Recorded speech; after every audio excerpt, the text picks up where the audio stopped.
Hello guys, তোমরা সবাই কেমন আছো? তো আজকের একটা নিয়ে চলে এলাম নতুন ব্লগ। আজ যাচ্ছি আমরা সবাই মিলে রাসের মেলাতে। আর গাইস, যেহেতু ছিল আজকে সানডে, তাই একটু মেলাতে ভিড় ছিল। আর এখানে দেখতে পাবে সবার গায়ে চাদর, সোয়েটার, কারণ এটা গ্রামের দিকে তো, তাই ঠান্ডা পড়ে গেছিল। অ্যাকচুয়ালি রাসের মেলাটা হয় রাধাকৃষ্ণের উপলক্ষে। তো এখানে দেখো বিভিন্ন রকম মাটির মূর্তি বানিয়ে বা অটোমেটিক কিছু ঠাকুর বানিয়ে তার কিছু কিছু ক্যারেক্টার নিচে লিখে দেওয়া হয়। আর গাইস, আমরা এই রাসের মেলাটা দেখতে গেছিলাম চাবলা। আর চাবলার একটু আগে একটা জায়গা আছে, তো এই মুহূর্তে আমার মনে নেই জায়গাটা। আর আমাদের কোম্পানির থেকেও হয় এই রাসের মেলাটা খুব বড় করে। তোমাদের ওখানে কি এই মেলাটা হয়ে থাকে? যদি হয়ে থাকে অবশ্যই কমেন্টে জানিও, আর কোন জায়গায় হচ্ছে সেটাও অবশ্যই কমেন্ট করো। তো দেখতে পাচ্ছ গাইস, এখানে বিভিন্ন রকম মূর্তির তার নিচে লেখা আছে, এখানে চিমটে বাবা লেখা আছে। অ্যাকচুয়ালি এটা হচ্ছে কুম্ভ মেলার কিছু কিছু ক্যারেক্টার এখানে তুলে ধরেছে, মাটির মূর্তি বানিয়ে তার নিচে লিখে দিয়েছে। আর এখানে আরেকটা দেখতে পাবে ভূতের কিছু একটা অটোমেটিক বানিয়েছে এটা।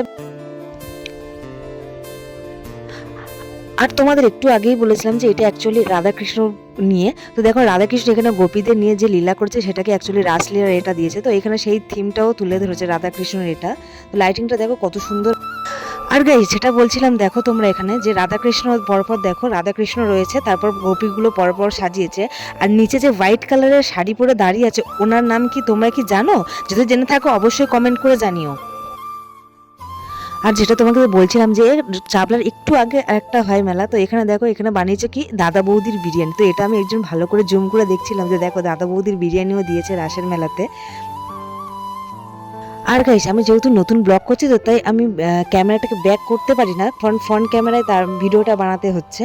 তো দেখো এখানে একটা দেখতে পাবে তোমরা যে পাদলু, এই পাদলুকে দেখে আমি হঠাৎ করে ভয় পেয়ে গেছিলাম, কারণ হঠাৎ করে আমার সামনে চলে এসেছিল, খুব ভয় পেয়ে গেছিলাম। এখানে খাবার দোকান, বিভিন্ন রকম খাবার দোকান, ফুচকা দোকান, জুয়েলারি দোকান, নাগরদোলা, তো এইগুলো সবই বসেছিল। তো কারো কার নাগরদোলা চলতে ভালো লাগে সেটাও অবশ্যই কমেন্ট করে জানিও। এই নাগরদোলা তো আমার তো খুবই ভয় লাগে, তোমাদের কেমন লাগে গাইস? তোমাদের কি ভালো লাগে? তো অবশ্যই সেটা কমেন্ট করে জানিও। আর এখানে দেখো জুয়েলারি দোকানে কত ভিড়।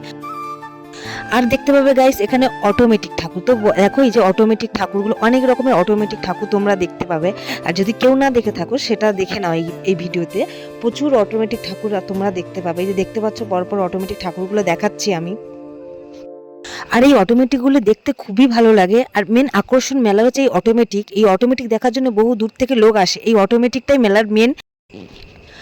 তারপর গাইস অটোমেটিক দেখতে দেখতে তারপর আমরা দেখতে পাবো এখানে গোপালগুলো দেখবে যে দোলনার মধ্যে ঝুলছে।